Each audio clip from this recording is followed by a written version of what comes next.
It has been over a week since the launch of the DLC for Elden Ring, Shadows of the Erdtree, and I can say with absolute certainty that I am still having a blast exploring, testing, and finding new lore of this amazing world that was created by From Software. And as expected, there's still much more to be discovered, so here again are 5 more lore discoveries of the Lands of Shadow. The first lore discovery is actually more of a confirmation than anything else, but it's still something that I wish to talk about since I mentioned in my last video. After completing Theolire's questline, Trina is in fact confirmed to be a part of Miquella. More specifically, she represents his love, one that is unfortunately now wishing for his own demise.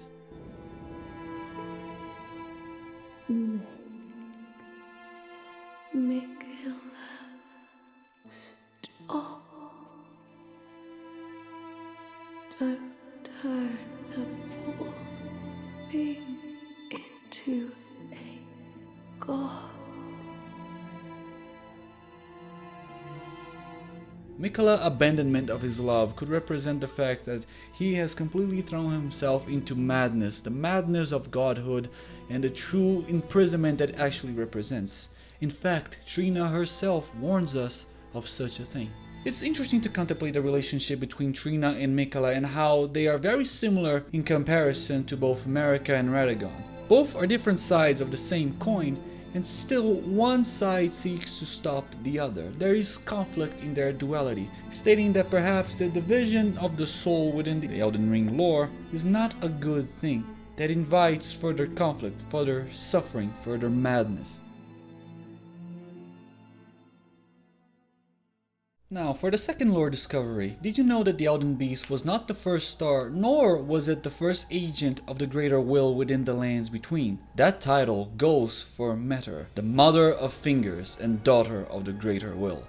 The first falling star sent by the Greater Will to the Lands Between was the primogenitor being from which the 2 fingers and also the finger creepers spawned from. Which, by the way, I always thought that they were some sort of carrion experiment gone wrong, but alas, this reveals otherwise. This reveals that I was wrong in my assumptions. Although Midra was the first agent of the Greater Will in the Lands Between, it appears that she has long outlived her usefulness to it, since in the Staff of the Great Beyond it is stated, despite being broken and abandoned, she kept waiting for another message to come. It is stated that she is also capable of receiving messages from the Greater Will, although her abilities to interpret them seems to be lessened than that of her children, but this is still highly speculative on my part. And being speculation, there is still a lot of speculation to be done on behalf of Midra as a character, as a being, as an influence to the Lands Between and the Lands of Shadow. But another theory of mine is that perhaps after Marika's ascension, there was no more need for her as an agent of the Greater Will. Hence, that was then that the Elden Beast was sent to the Lands Between in order to serve as the physical embodiment for the Elden Ring. Continue on for the third discovery that I have made throughout my playthrough, and one that's already been mentioned by other lore channels, is that throughout our exploration of the Lands of Shadow, we will eventually come into contact with this little abandoned village. As the soundtrack plays on, and as we explore further inside this village, it is revealed to us that this was once the home place of Marika the Eternal herself. In fact, this might be her birthplace. Also, this village, this place has changed my perspective on her character completely at this point. Something that I'll actually touch upon in another video discussing more of her origins and her rise to power, her true rise to godhood. But as for now, we are blessed with knowing a small detail of Marika's origin that is perhaps one of the greatest lore discoveries within Elden Ring itself. The simple fact that Marika had nothing but humble beginnings. Keeping on with characteristics of something that changed my perspective in Elden Ring and particularly at Marika as a character, we go to talk about the Shamans. But first, before we touch into them, let us touch on the art of the great jars, where pieces of meat from dead individuals are put inside great jars, a practice of which have been through a lot of changes throughout the years. In the lands between, during the rule of Marika, the great jars will fill the flesh of fallen warriors and heroes. As stated in the innards of Alexander, the jar contains dregs inherited from those who came before.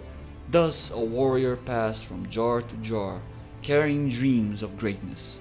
The practice is viewed as an honor in the lands between, not so much in the lands of shadow. There the same practice is a cruel and torturous ordeal, conducted by the Hornsent in order to produce sainthood. What sainthood actually is a topic for another video, one that I'll also touch upon, but it's never truly explained in the game. So for now, let us continue on with the practice of jarring, and here they force the victim inside the jar by force and through torture, scarring the ones forced inside forever in a torturous existence that will last a lifetime. And the main victims for this cruel fate were the Shamans. As stated by the Tooth Whip, the flesh of Shamans was said to melt harmoniously with others. But why is that detail particularly important? Simple, Marika was a shaman. In fact, the village of her birthplace, her former home, is in fact a shaman village. So yeah, perhaps her cruel crusade against the Crucible and the Hornsent might have been something that they had already had it coming. Which is also another topic that I will go into further detail in regarding the wars of Marika in the lands of shadow, but for now, let us just accept that the art of the jar, of the great jars, was turned from a cruel ordeal into an honorable one. Another aspect of Marika that seems to have changed, perhaps she did this in order to honor those who have suffered from the ancient art, and changed its practices in order to be something more honorable to those who have fallen. Enough.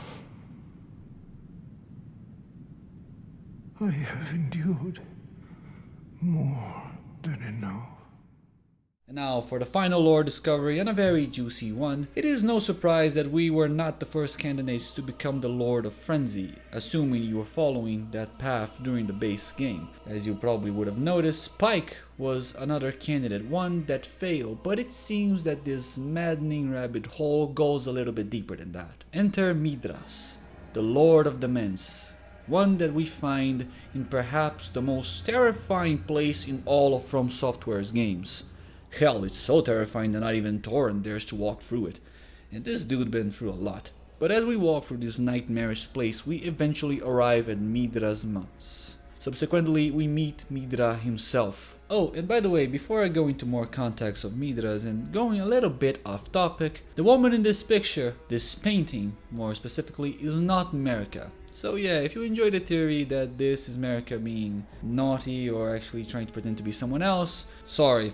This theory has been disproven as of now. In fact, we can actually meet with this woman, or at least what remains of her. We can find her corpse. And in this corpse, we find Nanaya's torch, which reveals that this woman's name is Nanaya, mistress of the months, and an individual who may be connected directly with the three fingers. As stated in Nanaya's torch, in a distant land in an age long past, was born a man who failed to become Lord of Frenzied Flame. All that remains of him is cradled gently by Nanaya. Going back to Midra, he was also a candidate for lordship of the Frenzied Flame, as stated in the Great Sword of Damnation, golden great sword that once pierced the body of Midra, master of the Mens, used by the Hornsent in an execution of the damnation like no other. Midra's existence seems to indicate that the Frenzied Flame has been a threat for the lands between even before the rise of Marika. In fact, the Hornsent actually punishes Midra and forced him to contain it. And their fears are justified since it is stated at the surging Frenzied Flame consumable, spirits are eternal and yet Frenzied Flame melts them away regardless. No wonder the Hornsent forbid the flame's use. It seems that not even the dead or their spirits are safe from the consequences of chaos, making the Frenzied Flames, the Frenzied Lord ending for that matter, even more terrifying and evil to behold, proving that the Frenzied Flame have been a pain in the ass for even before Marika's ascent, and even the Hornsent seems to have had their share of troubles with it. And these are another 5 lore discoveries that I have made throughout my journey of the Lands of Shadow. Like I stated before in the DLC, have you already found these 5 lore? discoveries? Have you already been privy to them? What do you think of them? Do you think they add much more to the lore of the Lands Between, or do you find them inconsequential? Leave it down in the comments. I hope you guys have enjoyed, and remember to like and subscribe for more Shadow of the Erdtree content. This has been the Discount Russian, and I'm out. Peace.